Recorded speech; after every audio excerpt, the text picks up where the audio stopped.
À l'occasion des 10 ans de Cash Investigation sur France 2, Élise Lucet est revenue ce jeudi 16 mars 2023 sur les enquêtes les plus marquantes du magazine.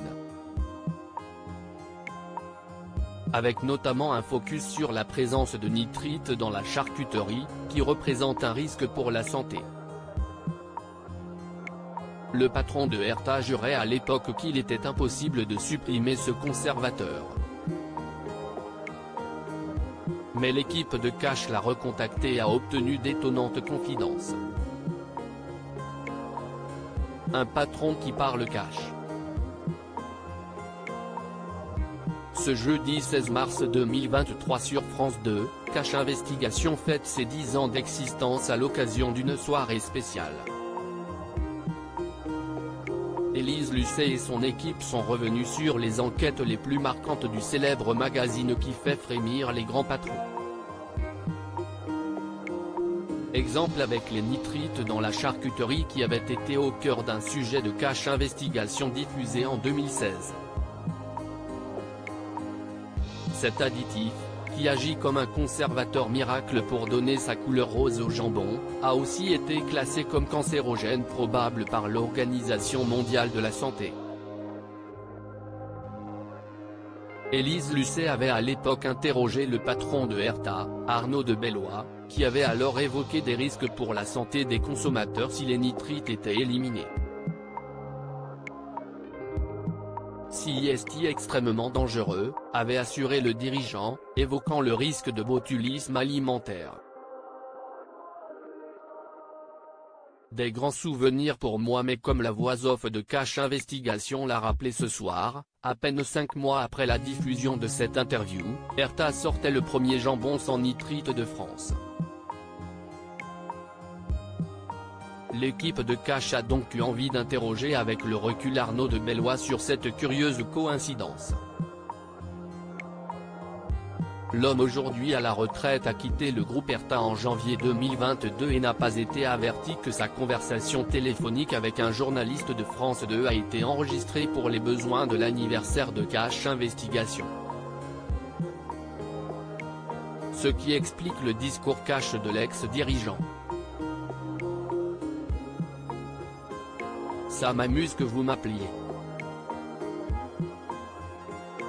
En tout cas, j'ai l'impression que CIST une autre vie qui revient.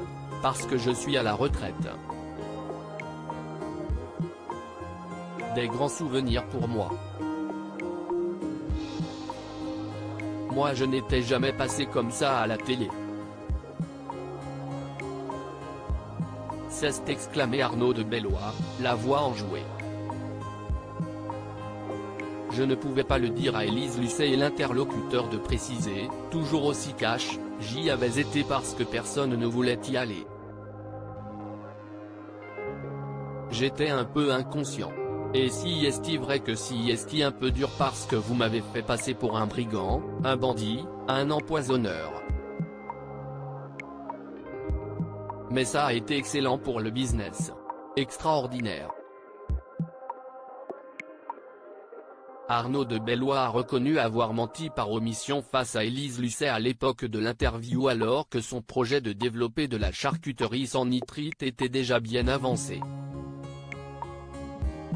Si est extrêmement frustrant, parce que je ne pouvais pas le dire à Élise Lucet. On y travaillait depuis juillet 2013. Si vous le dites au marché. Le marché se prépare, donc vous comprenez. Vous touchez à des trucs, vous pouvez être bloqué dans votre lancement. Ça si est une histoire de concurrence. On garde ça secret totalement. Arnaud de Bellois a conclu ainsi sa confession, moi, je suis sorti de cette interview en disant, si est extrêmement frustrant de ne pas pouvoir parler de notre innovation. Mais je ne pouvais pas. Les dessous de la charcuterie comme l'a rappelé le magazine de France 2 ce jeudi soir, le jambon sans nitrite a fait les affaires de Herta puisqu'il représenterait environ un tiers de son chiffre d'affaires.